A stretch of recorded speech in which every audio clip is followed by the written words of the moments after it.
अब अक्सर चाह रहे होते हैं कि हमारा जो टेबल है उसके अंदर डिफरेंट कॉलम आ रहे होते हैं, तो आप चाह रहे होते हैं कि कुछ कॉलम है उनका जो साइज़ थोड़ा सा बड़ा नज़र आए, कुछ का छोटा नज़र आए। तो ये चीज़ आप चाह रहे होते हैं कि हम रो को उसको मर्ज भी ना करें, लेकिन उसके बगैर ही उसकी जो थोड़ी चौड़ाई है, विड्थ है कॉलम की, वो थोड़ी बड़ी आए। और ये चीज़ अब हम करना सीखते हैं। चले आए लेक्चर की तरफ चलते हैं। तो ये प्रोग्रामिंग विद अदनान के नाम से हमारा चैनल है, फ़ौरन से इसको सब्सक्राइब करें। बहुत ही ज़बरदस्त चैनल है, बहुत ही एडवांस लेवल का। इसमें आपको मैं बिल्कुल स्क्रैच से बहुत एडवांस लेवल की चीज़ें सिखा रहा हूँ। ये वेब डेवलपमेंट फॉर बिगनर के नाम से हमारी प्लेलिस्ट है, इसको फ़ौरन से आप सब्सक्राइब करें, बुकमार्क करें और मेक श्योर करें कि आप वीडियो देखते जा रहे हैं और प्रैक्टिस करते जा रहे हैं। अभी ये मैं एक काम करता हूँ, मैं इधर H1 का टैग लेता हूँ, इसके अंदर अपने चैनल का नाम लिखता हूँ प्रोग्रामिंग विद अदनान, और मैं इसके नीचे एक टेबल का टैग लेता हूँ। और टेबल के टैग का आपको पता है कि ये किस पर्पज़ के लिए यूज़ होता है।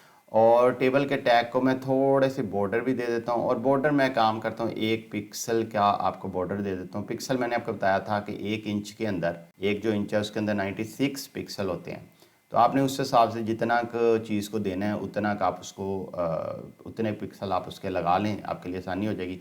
अब टेबल के अंदर आपको पता है रो होती हैं, तो मैं रो का टैग ओपन करने की बजाय मैं विजुअल स्टूडियो कोड क्या मैजिक एमिट का मैजिक देखूंगा। एमिट का मैजिक क्या है कि मुझे मिसाल के तौर पे 3 रो ओपन करनी है, तो मैं 3 रो ओपन करने के लिए मल्टीप्लाई बाय 3 करूँगा, टैब दबाऊंगा, मेरी 3 रो ओपन हो जाएंगी। और इसके बाद मुझे एक टी एच चाहिए। आपको पता है हर टेबल के ऊपर एक उसका हेडर होता है, तो उसको टी हेड कहते हैं। और टी हेड के अंदर आपको पता है कि जो जो सेल होते हैं, जो डिफाइन होते हैं, उसको हम टी एच से डिफाइन करते हैं।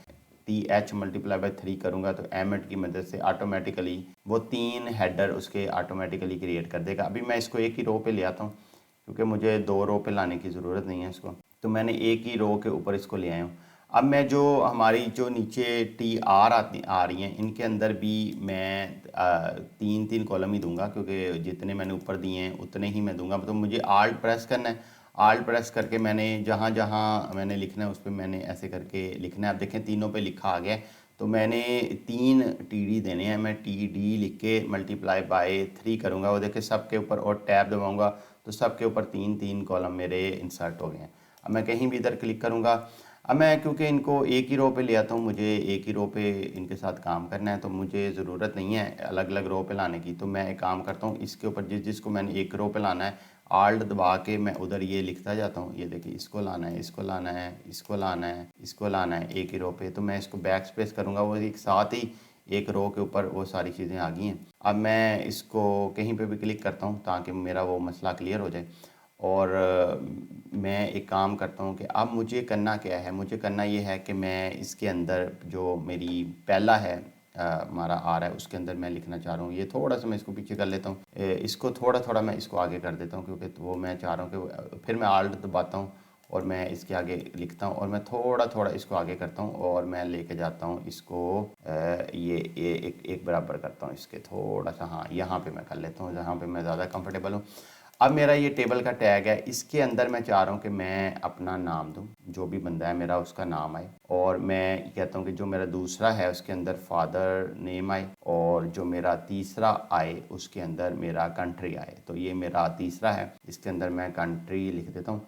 तो ये मैंने 3 चीज़ें लिख दी हैं, लेकिन मैं चाह रहा हूँ कि ये जो हमारा नेम है, नेम का कॉलम थोड़ा सा ज़्यादा हो, फादर नेम का अलग हो।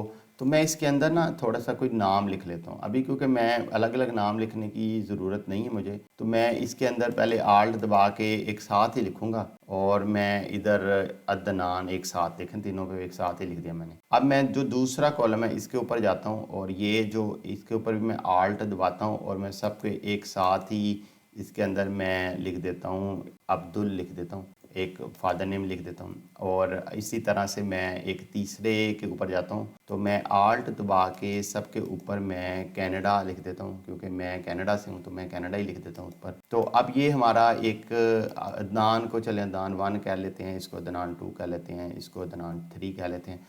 तो ये मैंने एक टेबल बना दी है। इसको ज़रा जाके चेक करते हैं इस टेबल में हुआ क्या है। कंट्रोल F5 करते हैं और जाके टेबल को देखते हैं। हमारा ये एक छोटा सा टेबल बन गया।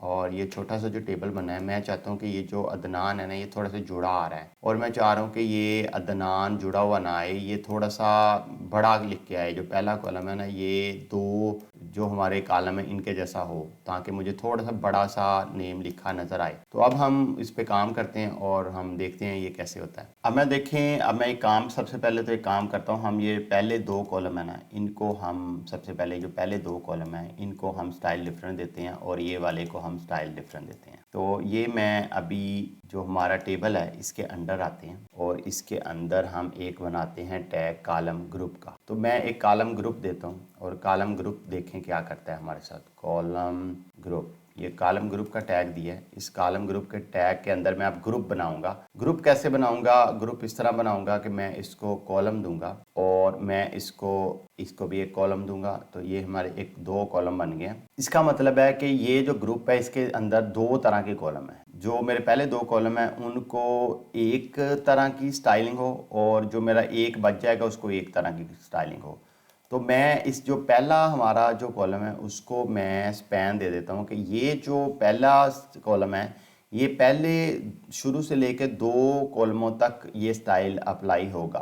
और इसके अंदर मैं स्टाइल का टैग, आपको पता है ये CSS का टैग होता है, और इसके अंदर मैं फ़ॉन्ट दे देता हूँ कि जो फ़ॉन्ट वेट है वो आप बोल्डर कर दो। और फिर मैं इसके अंदर बैकग्राउंड कलर मैं कह देता हूँ कि आप एक काम करो कि बैकग्राउंड कलर ना इसका आप ये ग्रीन सा कर दो। जो मेरे पहले दो कॉलम है उनका इसका ग्रुप बना दिया मैंने। ग्रुप के अंदर मैंने बताया कि जो हमेशा शुरू से काउंट होता है, तो शुरू से दो जो मेरे कॉलम है उनके ऊपर आप स्पैन दे दो, यानी इसको दो तक स्टैंड कर दो, और ये कलरिंग कर दो। और जो मेरा दूसरा है कॉलम उसको भी आप स्टाइल दे दो, और उसको आप बैकग्राउंड कलर कुछ कर दो। मिसाल के तौर पे उसके अंदर आप बैकग्राउंड कलर ये कर दो, और उसका फ़ॉन्ट वेट अभी मैं कुछ भी नहीं करता। अभी मैं कंट्रोल F5 करके यानी इसको रन करता हूँ मैं इस प्रोग्राम को। अब देखेंगे जिन कॉलम्स को मैंने स्पैन पहले दो को दिया था, तो वो पहले कॉलम दो का स्टाइल अलग हो गया है उसका ग्रुप बन के, और ये जो आखिरी वाला है इसका जो स्टाइल है वो अलग हो गया है। लेकिन अब मैं चाहता हूँ कि ये मेरा जो पहले वाला है कॉलम, इसकी जो थोड़ी हाइट है ना वो भी थोड़ी सी बड़ी कर दो। और पहले वाली की हाइट मैंने बड़ी करनी है, तो मेरे लिए अब मैं ये तो ग्रुप पूरा है, अगर मैं दोनों की करनी है तो इधर मैं हाइट विड्थ दे देता हूँ। मिसाल के तौर पे अगर मैं दोनों की करना चाह रहा हूँ तो मैं इधर विड्थ दूंगा इसी कॉलम ग्रुप को। इसके अंदर आके देते हैं, एक मिनट ठहरे। तो विड्थ देते हैं हम इसको, और विड्थ हम देते हैं इसको पिक्सल में ही देते हैं। तो 1 इंच में 96 होते हैं, तो हम इनको 200 px दे देते हैं। ये हमने इसको विड्थ दे दिया है। अब देखें क्या होता है। कंट्रोल F5 करते हैं, और कंट्रोल F5 करके देखते हैं। ये देखें उसने उसको 2 इंच की, वही मैंने 200 पिक्सल की जो दी है मैंने, तो उसने 200 पिक्सल की इसको विड्थ दे दिया है पहले कॉलम को, क्योंकि पूरे ग्रुप पे मैंने ये अप्लाई किया तो पूरे ग्रुप पे होगी। अब मैं चाहता हूँ कि नहीं पूरे ग्रुप पे ना हो, क्योंकि पूरे ग्रुप की मुझे ज़रूरत नहीं है। मैं इसको पूरे ग्रुप पे नहीं दूंगा, क्योंकि मुझे सिर्फ इस कॉलम पे चाहिए। तो इस कॉलम पे मैं कंट्रोल F5 करता हूँ, और कंट्रोल F5 करके मैं देख रहा है किस पे मुझे चाहिए। तो इस वाले पे चाहिए, नेम पे मुझे विड्थ ज़्यादा चाहिए और बाकियों पे मुझे कमी चाहिए। तो मैं नेम ढूंढूंगा कहाँ पे है, सिर्फ नेम वाले जो हेड है उसको मैं विड्थ दे दूंगा। अब मैं नेम वाला हेड ढूंढता हूँ, ये है।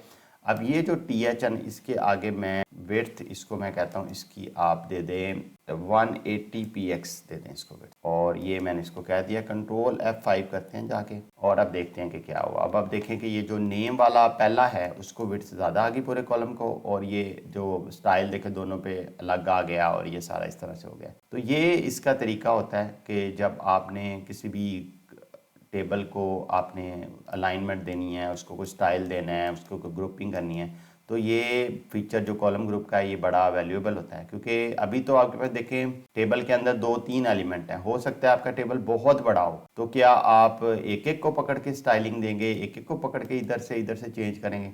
तो उसमें ये कॉलम ग्रुप का जो टाइप है ये बहुत यूजफुल फीचर है टेबल को मैनिपुलेट करने के लिए। प्रैक्टिस से कुछ भी नामुमकिन नहीं, बस प्रैक्टिस करते रहें, वीडियोस को देखते रहें, फिर प्रैक्टिस करते रहें, और जब आप एक्सपर्ट भी हो जाएं तो फिर दोबारा से प्लेलिस्ट को एजुकेशनल पर्पस के लिए देखते रहें। ओवर पीरियड ऑफ टाइम आप बहुत अच्छे डेवलपर बन जाएंगे।